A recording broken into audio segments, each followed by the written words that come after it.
Hi hello, ఎలా ఉన్నారు? నేను మళ్ళీ మీకోసం మంచి కథని తీసుకొచ్చేసాను. నా కథ వినాలంటే నా ఛానల్ని సబ్స్క్రైబ్ చేసుకోండి, పక్కనే ఉన్న బెల్ బటన్ని మ్రోగించండి. ఈరోజు మీకు చెప్పబోయే కథ ఒక చిన్న కుర్రాడి కథ. తల్లిదండ్రులు చెప్పిన మాట వినకుండా ఈ పిల్లవాడు ఎలాంటి తంటాలు పడ్డాడో చెప్పే కథ ఈ కథ. ఒక ఊళ్ళో ఇద్దరు దంపతులకు ఒకానొక పిల్లవాడు ఉన్నాడు. అతి గారాబంగా పెంచారు, కానీ వాడు గారాబం వల్ల తల్లిదండ్రులు ఎన్ని చెప్పినా వినేవాడు కాదు. బడి నుండి రాగానే స్నానం చేయటం, పాలు త్రాగడం, చదువుకోవటం చేసేవాడు కాదు. అల్లరిగా ఉండేవాడు. రాగానే బయటకు ఆడుకోవడానికి వెళ్ళిపోయేవాడు. తల్లిదండ్రులు ఎంత చెప్పినా వినేవాడు కాదు. మళ్ళీ ఆడుకుని రాత్రికి ఇంటికి చేరుకునేవాడు. పెట్టింది తిని నిద్రపోయేవాడు.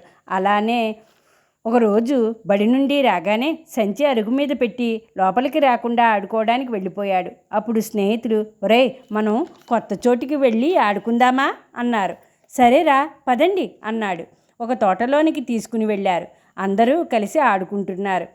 ఆ కుర్రవాడు మట్టితో బొమ్మలు చేసి ఆడుతున్నాడు.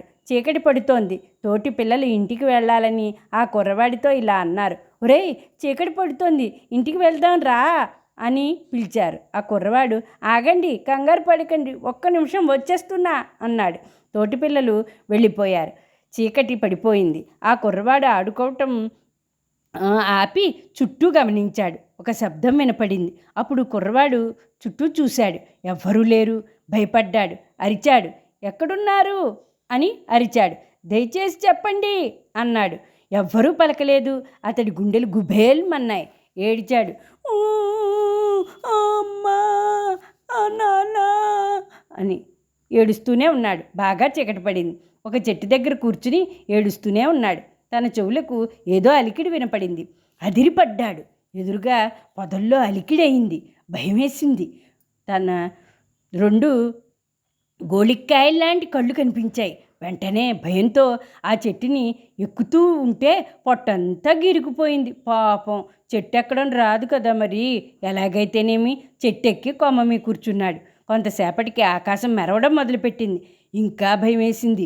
ఉరుములు పడసాగాయి. తనకి ఇంకా భయం వేసింది. ఉరుములంటే అసలే భయం. 2 చెవులు గట్టిగా మూసుకుని కళ్ళు మూసుకున్నాడు. అంతే. పెద్ద వర్షం కురుస్తూనే ఉంది. ఏం చేయాలో తెలియలేదు. ఒక పక్క ఏ జంతువు అరుపో విన్నాడు. అది ఒక భయం. అది ఏంటో, ఏం చేస్తుందో అనే భయం. వర్షానికి తడిచి ముద్దయిపోయాడు. ఒక పక్క చలి. వణికిపోయాడు. అలానే నిద్రపోయాడు. తెల్లారింది. తన తల్లిదండ్రులు తన స్నేహితులతో, కొందరి వ్యక్తులతో వచ్చి చెట్టు మీద ఉన్న తనను చూసి, అయ్యో, నా బాబే, నా తండ్రే అంటూ ఏడుస్తుంటే కూడా వచ్చిన వ్యక్తులు అతనిని క్రిందకు దించి అతనికి వైద్యుడి దగ్గరకు తీసుకువెళ్ళారు. ఒకటే జ్వరం, వణుకు. వైద్యులు వచ్చి భయంతో కూడిన జ్వరం అని చెప్పారు. ఆ పిల్లవాడు మెల్లగా కోలుకున్నాడు. ఆ కుర్రవాడు తల్లిదండ్రుల వద్దకు వచ్చి ఎప్పుడూ తమ మాట జవదాటనని, చెప్పకుండా బయటకు వెళ్ళనని చెప్పాడు. ఆ మాటలకి తల్లిదండ్రులు ఎంతో సంతోషించారు. విన్నారు కదా పిల్లలు, తల్లిదండ్రుల మాట వినాలి. వద్దు అన్న పని చేయకూడదు. చెప్పకుండా బయటకు వెళ్ళి ప్రమాదం తెచ్చుకోకూడదు. ఈ కథ కనుక నచ్చినట్లయితే లైక్ చేయండి, షేర్ చేయండి, సబ్స్క్రైబ్ చేసుకోండి. బాయ్.